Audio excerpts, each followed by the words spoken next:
Hello, everyone. My name is Andrea, and my group members are Ryan, Evan, and Tommy, and we did our organizational analysis on Shopify. Now, let's begin. Shopify is a Canadian company founded by Tobias Luke and Scott Lake in Ottawa, Ontario back in 2006. They founded Shopify because they found that there was a lack of a platform for e-commerce sales, so they built their own platform to address their needs and needs of others. 19 years later, and Shopify is worth over $203 billion and is one of the biggest e-commerce platforms. When examining the organization, we learned that Shopify follows a flat, decentralized, and cross-functional structure where teams operate autonomously, encouraging quick decision-making and innovation. Collaboration across departments is common, which causes a fostering and dynamic work environment. Shopify's model is a global platform providing e-commerce tools through a software as service, better known as SaaS. And this enables merchants to easily create, manage, and grow their online stores without the complexities of traditional retail. And finally, Shopify's mission is to make e-commerce better for everyone. They empower businesses all over the world with user-friendly solutions, supporting entrepreneurs and enterprises alike through different funds like Shopify Capital. Now we will discuss the challenges that Shopify will deal with. Because Shopify focuses so much on having a rich culture, which is typically a good thing, it can also lead to some unforeseen errors. Um, like many companies, they were struck by the issue of people starting to go remote during COVID.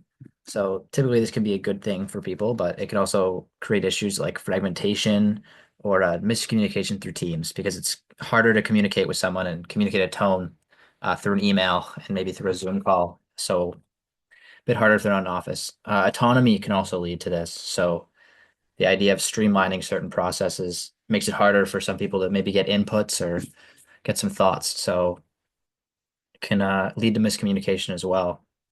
One of the big factors that causes issues in cultures is the creations of subcultures.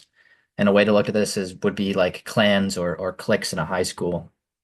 And so you have like the jocks and the nerds, and it wouldn't be like this in a work setting, but still that idea of cliques could arise, and this could cause some major disruptions and also just lack of communication in teams. So all these by themselves are major issues, but when you combine them together, it causes some major risks to the clan and adaptability culture that Shopify has helped to build over the last decade.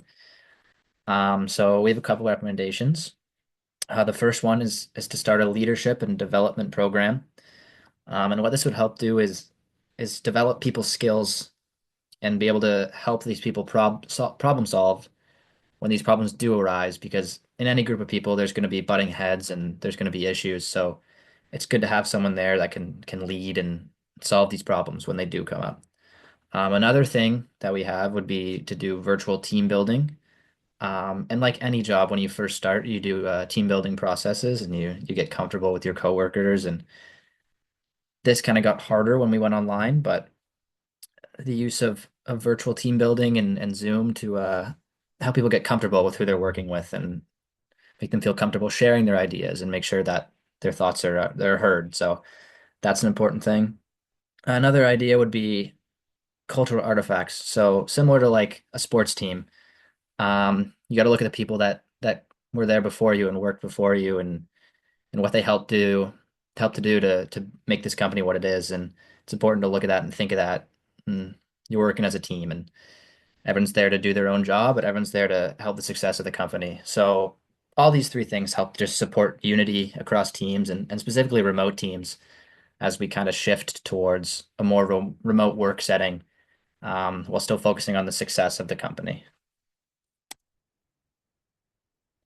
After looking at the first major challenge, it is time to turn our attention to the second, ensuring that Shopify's commitment to environmental sustainability is structurally enforced. Shopify has taken impressive and admirable steps in its journey towards sustainability. It invests a considerable amount of $5 million annually in the form of a specially dedicated sustainability fund focused on the advancement of climate technologies. The organization has also committed a noteworthy sum of $100 million to support permanent carbon removal with a target set for 2030. Solutions like Shopify Planet have also been launched, which greatly streamline the process for merchants to offer their customers carbon neutral shipping. And yet, for all these significant efforts on the part of the company, there's a noticeable gap. Shopify has no formal system currently in place to ensure that sustainability will continue to be a strategic imperative as the company develops and transforms over the coming years. As we noted in session 4.2, organizations that successfully combine their social purpose with the pursuit of profit are called dual purpose organizations. To solve this, Shopify must take steps to incorporate sustainability into its organizational structure officially.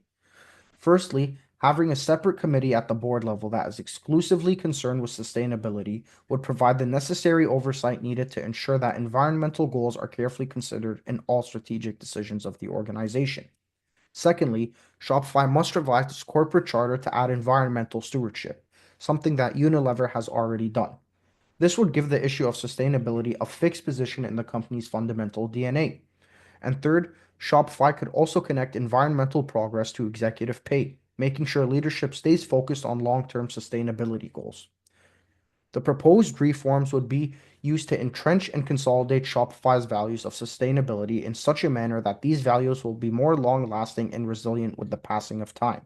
Secondly, these reforms would convey a strong and clear message to investors, employees, and consumers alike that this company is serious about being a long term leader in ethical business. The third challenge Shopify faces is increased competition from major players like Amazon, WooCommerce, Magenta, and Squarespace, for example. These competitors are leveraging AI, automation, and integrated logistics ecosystems to enhance their efficiency, which makes their platform more attractive to merchants.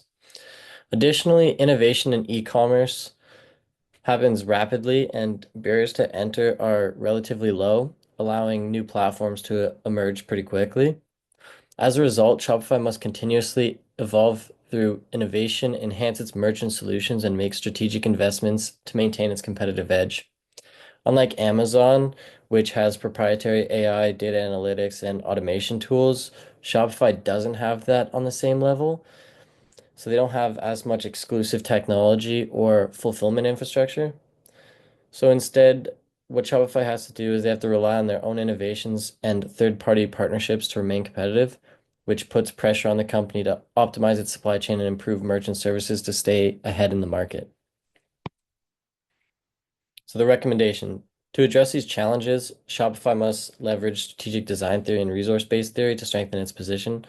Shopify's competitive advantage lies in its user-friendly platform, extensive app ecosystem, and mobile response solutions, which allows businesses to efficiently manage their online stores.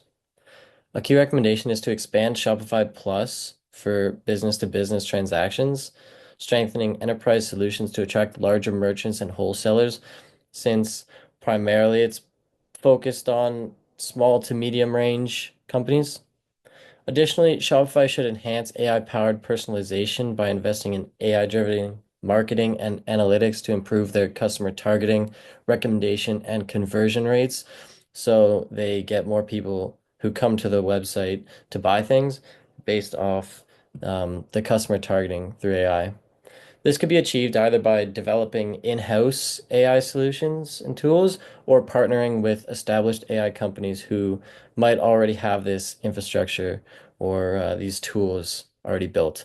This ties in with our thoughts of continuing to develop strategic logistics partnerships with fulfillment providers to optimize their operations, improving delivery speed and efficiency while enhancing the overall experience. In conclusion, Shopify's flat, decentralized structure supports a scalable culture that fosters innovation and collaboration. By legally embedding ESG commitments, the company ensures accountability and sustainability in its operations. By leveraging AI and strategic partnerships, Shopify can stay competitive and drive continuous innovation. Additionally, the course concepts which we learned can help guide the long-term success of Shopify, ensuring the company remains adaptable and resilient. Thank you for your time and have a good day. Thank you.